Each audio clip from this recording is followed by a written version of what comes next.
Hello dear students, today we will start a new chapter from science chapter light.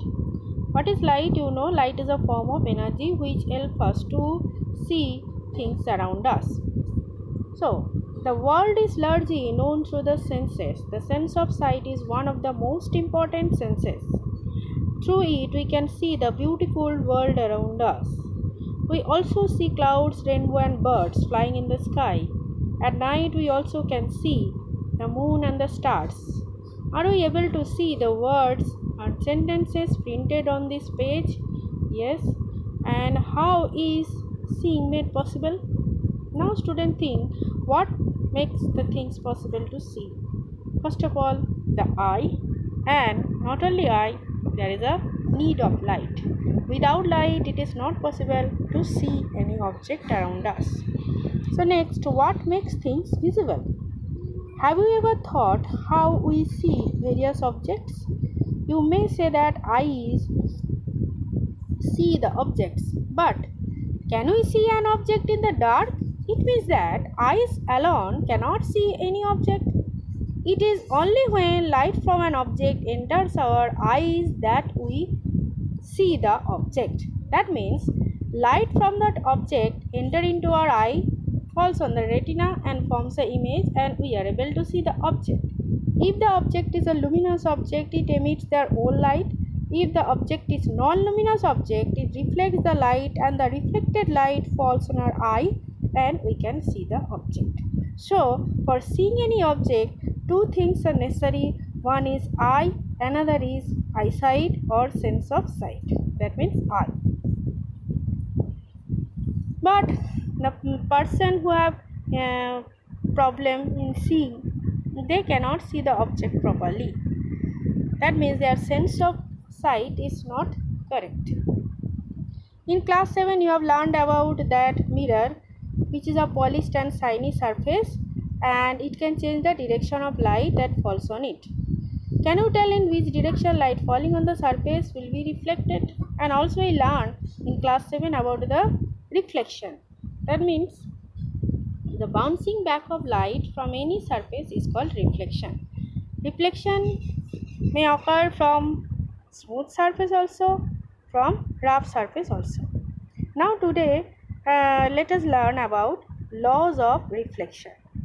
For this we need to perform one activity. Let us learn the activity 16.1. For this, you have to fix a white sheet of paper on a drawing board or a table, and then take a comb and close all its opening except one in the middle. You can use a strip of black paper for this purpose also. Hold the comb perpendicular to the sheet of paper. Throw the light from a torch through the opening of the comb from one side. With slight adjustment of the torch and the comb, you will see a ray of light along the paper on the other side of the comb. Now in the picture you can see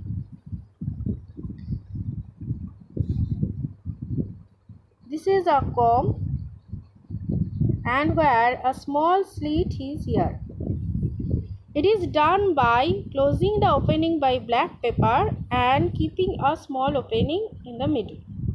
And through that very opening, the light from the torch passing through, and you can see the trace of the light on the sheet of paper which is falling on the mirror.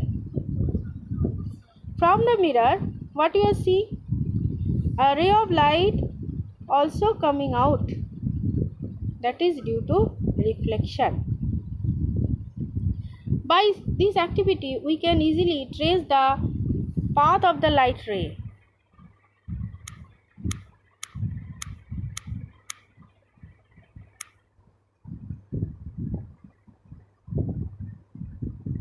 After striking the mirror, the ray of light is reflected in one direction, another direction, and that very light which is striking the surface of the mirror is known as incident ray, and the ray that comes back to from the surface after reflection is known as reflected ray. So here this one is the incident ray and this one is the reflected ray.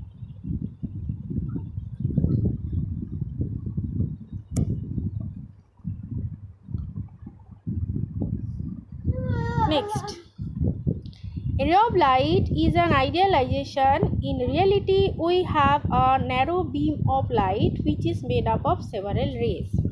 So we generally take a ray of light as like this. This is a ray. Actually, it is not possible to get a single ray of light. We always get a beam of light. The beam of light where light rays are parallel to each other are known as parallel beam. The beam of light where these are parallel beam, where light rays are parallel to each other, and the light rays where diverge from a point, these are known as divergent beam.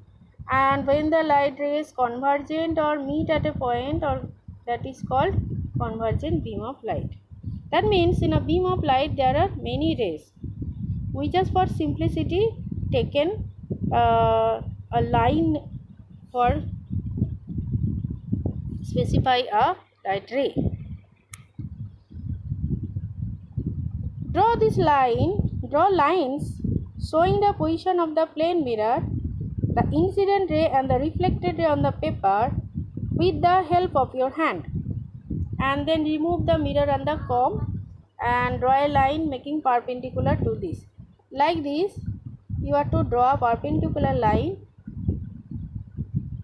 between the incident ray and reflected ray, and the line which is perpendicular to the surface of the mirror is known as normal. So normal is a line, it is not a ray. So it is an imaginary line with the help of which we have to measure angle of incidence and angle of reflection. Now by using a protector, the angle between the normal and the incident ray, if it is a incident ray, suppose this is a incident ray and this one is the reflected ray.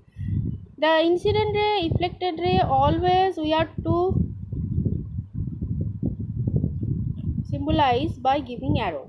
The direction of light ray you must give. So the right ray which is striking, that is the incident ray, and the angle between the normal and the incident ray is known as angle of incident. It is denoted by I. In the same way, if we draw, this one is the reflected ray, so angle between the normal and the reflected ray is known as angle of reflection. It is denoted by small r.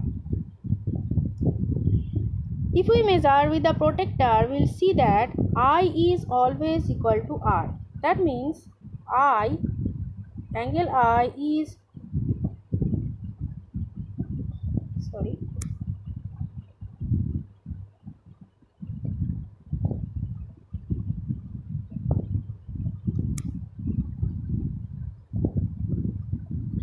So after measuring, we will see that angle I is always equal to angle R. This is the first law of reflection of light. That means an incident angle is always equal to the reflection angle, and this is known as law of reflection of light. So here in this picture we can see this is I and this one is the R. So repeat the activity by changing the angle of incidence. By adjusting the comb and the torch light, we will get a different angle for incident ray and measure the angle of reflection for the different angle of incidence. For each and every measurement, you will see that angle I always equal to the angle R. So here is an activity table which you have to fill up for taking different incident angle and for this different reflection angle. Next, there is a question come in mind of Bhujo, that what would happen if I throw a light on the mirror along the normal. So what is the meaning along the normal? That means if this one is the surface of the mirror and a light is thrown like this way perpendicular to the surface, then what will happen to the light? Will it reflect back or it will go through the mirror? So it is not possible to go through the mirror, as it is an opaque object. So mirror we know that reflect the light. So in the same path it will reflect back in the opposite direction. So the light rays which falls perpendicular to the surface of the mirror always reflect back in the same path or opposite direction. Here, for a ray which perpendicular to the surface, I will be always equals to 0, that is equal to R. That means I also 0, R also 0. Next activity 16.2. Perform activity 16.1 again. This time use a sheet of stiff paper or a chart paper. Let the sheet project a little beyond the edge of the table. Cut the projected portion of the sheet in the middle. Look at the reflected ray. Make sure that the reflected ray extends to the projected portion of the paper. Bend that part of the projected portion on which the reflected ray falls. Can you still see the reflected ray? Bring the paper back to the original position. Can you see the reflected ray again? Now, let us see the picture here. So here also the same activity is going on a chart paper, but here on the edge of the table. So here is the edge of the table. In the same way, light from a torch is passing through the slit of the comb, falls on the mirror and reflecting back from the mirror. Here we can see both the incident ray and reflected ray, and the papers are in the same plane. In second figure, now in the figure B, you can see here this portion of the paper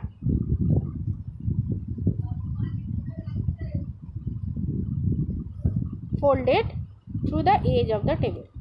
So this portion of the paper is folded this way to the edge of the paper. Now here you can see this portion. Can you see the reflected ray? No. So it is not possible to get the reflected ray in a different plane. So when you fold the paper like this way, the plane become different. This proves that incident ray and reflected ray at the normal, the point of incident lie in the same plane. In figure 1, the plane of the paper is same. So we can trace both incident ray and reflected ray. In figure B, when the paper is being folded, the reflected ray on that very portion can't be seen. That means in that very plane, the reflected light not reach. So it proves that incident ray, reflected ray at the normal, and the normal at the point of incidence always lie in a same plane. And this is the second law of reflection. So there are two laws we get. One is incident ray always equal to the reflected, incident angle is always equal to reflected angle, and number 2 is incident ray, reflected ray and the normal at the point of incidence lie in the same plane. Now when the whole sheet of paper is spread on the table, it represents one plane. The incident ray and the normal at the point of incident and the reflected ray are in this plane. When you bend the paper, you create a plane different from the plane in which the incident ray and the normal lie. Then you do not see the reflected ray. What does it indicate? It indicates that incident ray, normal at the point of incidence lie in the same plane, and this is another law of reflection. Paheli and Bhujo performed both the activities outside the classroom.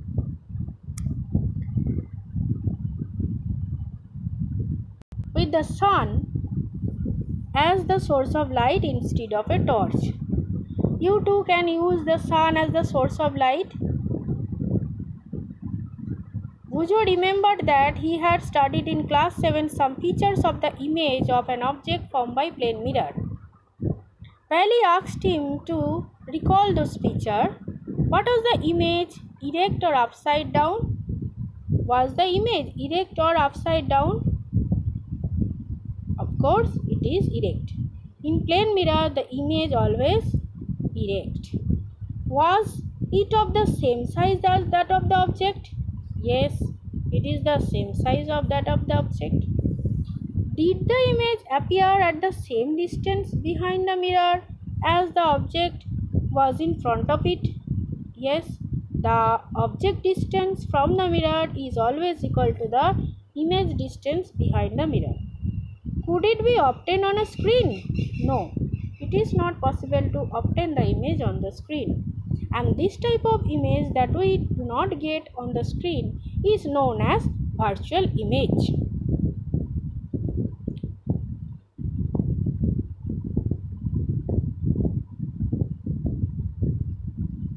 So, by a plane mirror, the image that form is erect, same size of that of the object, virtual, and same distance as that of the object in front of the mirror as behind the mirror.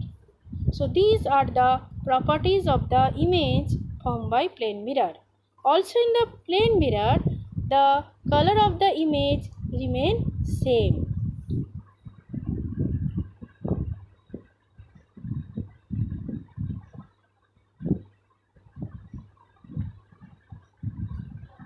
Okay dear student, today up to this much. Next day we will learn more about the plane mirror image formation with the ray diagram.